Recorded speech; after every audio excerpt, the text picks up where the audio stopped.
Nagluto nga ho pala ako ng lumpiang Shanghai. Ari nga ho pala i-order ko lang sa boss namin. Homemade nga ho pala ito. Siya, order na ho kayo. Sabi nga ho pala ng aking katrabaho, masarap nga daw ho aring lumpiang Shanghai. Sariling gawa nga ho pala nila ari.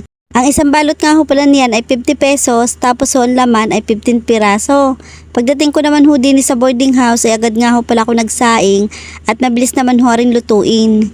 Hindi na nga rin ho pala ako dyan bumili ng merienda at pag nga ho pala rin naluto, ikakain na lang ho ako.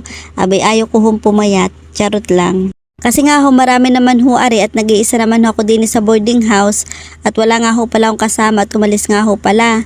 Kaya naisip ko na lang ho, di salip na merienda ay kakain na lang ho ako ng kanin. Tapos ho mamayang hapon ay ari din ho yung ulam ko.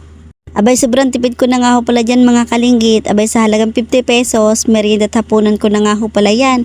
Abay walang umay nga ho pala dyan si kalinggit, kainaman na. Dahil luto na nga ho pala yung unang salang ko na lumpia, abay atin na nga ho pala nga hanguin at baka ho masunog pa. Abay hindi na ho masarap yun. Pagkatapos nga ho pala, sinunod ko naman ho rin pa 2 salang, ay digay madami naman ho ari at 15 piraso. Ay digay hindi naman ho kasya sa kawali, kaya naka 2 salang ho ako diyan.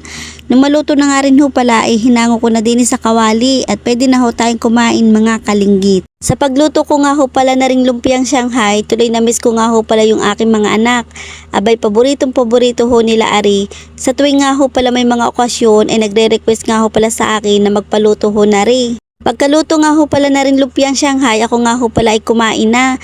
At masarap naman ho ari kapag bagong luto, kahit ho mainit-init pa at mapaso-paso pa ho ako. Abay kapag nga ho pala rin lumamig na, hindi na ho ari masarap kainin at medyo makunat-kunat na ho yung wrapper.